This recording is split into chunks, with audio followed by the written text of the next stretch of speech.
As you grow older, you find yourself having a white chair day. Well, the author that joins me tonight explains that a white chair day, or a white chair moment even, is when you get up out of your chair, you go into another room, you forget what you've done, and then you come back, sit down, and then of course you remember exactly why you got up in the first place.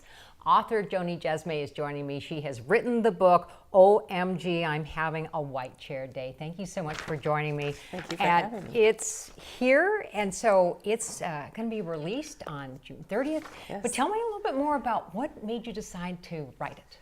Well, before I got to a major milestone birthday, I started walking into rooms and not remembering why I went in there, or going someplace, going into another room and with the intention of maybe picking up a broom or picking up a book, and a half hour later realizing I hadn't done either of those things, just goofing up words and doing strange things. And I started sharing that with my friends, and in turn they started sharing stories back.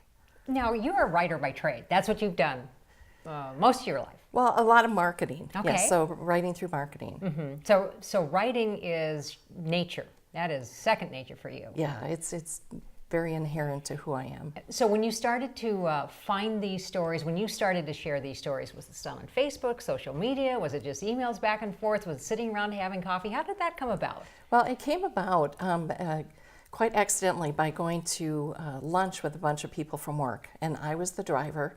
And on the way back from the restaurant, in the right-hand turning lane, there was a green garbage can lid that had blown into the turning lane. And this was around that time where I was mixing up words and doing crazy things. And as I'm ready to get into the turning lane, I said, "Oh no, there's a white chair in the road." And everybody in the car just lost it. They're like, "Joni, why did you say a white chair? It's a green garbage can lid." And to this day, I still have no idea why I said green garbage, white chair. So when we got back to the office, I just referred to it as, "Oh no, I'm just having a white chair day." Well, it started catching on, and colleagues and friends and coworkers and different people heard about what had happened. So when they would have something happen, they would call me up and say, "Joni, I just had a white chair day."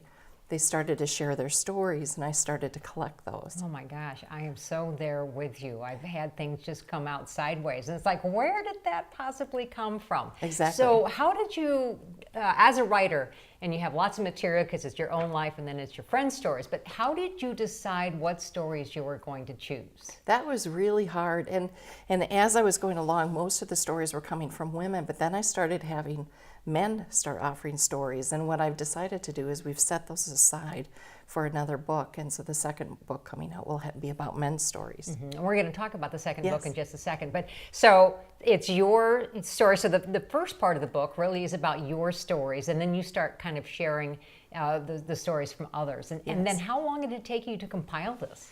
This was about 6-7 years. Oh my gosh. Yeah. Wow. Now, when I've heard of people, had you always thought that you were going to put a book together, or what made you decide to do that? No, actually, I was collecting the stories, and one day in the grocery store, I bumped into a dear friend of mine, Brenda, and she came around the corner and she said, "So, Joni, what are you doing with all those stories you're collecting?" And I said, "Well, pipe dream, and maybe I'll submit them someday." And she put me in touch with her publisher, and they picked the book up. Wow. And so from start to finish working on the book itself, how long was that project? That was about the 7 to 8, maybe 8 years. Oh, okay. So you had contacted the publisher 7 years ago. No, actually, sorry, I was collecting the stories, but the publisher was probably 3.5 years ago. Okay. All right. So you already had a body of work, and you went to the publisher and said, "Here, this is what I want to do." Yeah. And so I know for a lot of people, they have an idea, but they're kind of fearful about that. How did you get past that writing fear? I don't think I still have. Oh, really? There's still that element where you're putting yourself out there, and even though you're sharing other people's stories, just opening yourself up to writing. One of the stories you have in there is of going out on a date, right? And dating again. And dating again. Yeah. Yeah. And so why don't you share with our audience what that was all about? I know it's a couple of pages worth, but... Yeah, so there's a section in the book, the intro is called From High Chairs to White Chairs, and it walks you through the process of being young, going through puberty, and all the way through till you get to your white chair days.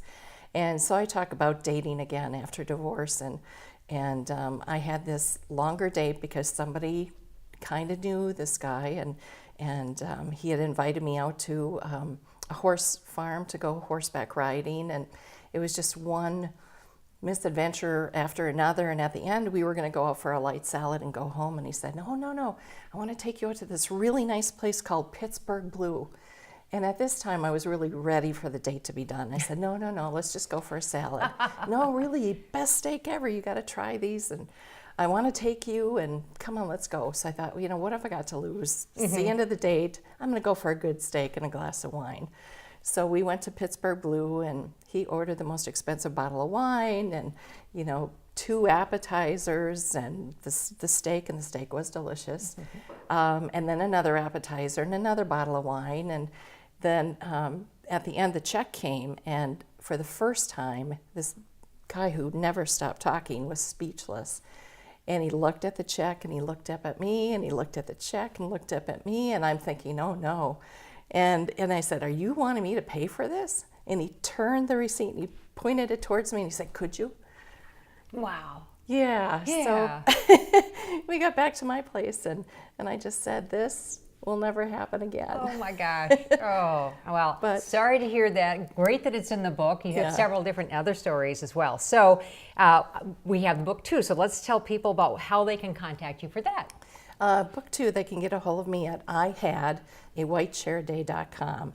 And through that email, you can submit a white chair story that you had, and we'll put it in the second book or And so the you third are book. okay. And so you are looking for guy stories as well. Yes, we are. Okay. And is it just themes that have to do with maybe forgetfulness or things like that? Now, anything goofy that happens that's associated with getting older, and we've had everything from forgotten groceries to you name it. That's not my story, but I can certainly relate to it. I know for sure that was number 35, groceries check. Yeah. Yeah, so people who are interested in that, they'll have to read that one.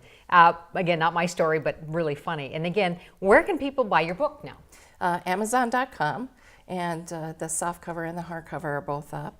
And Barnes & Noble. Barnes & Noble, and we'll have some book signings coming up, and Okay, and then a www.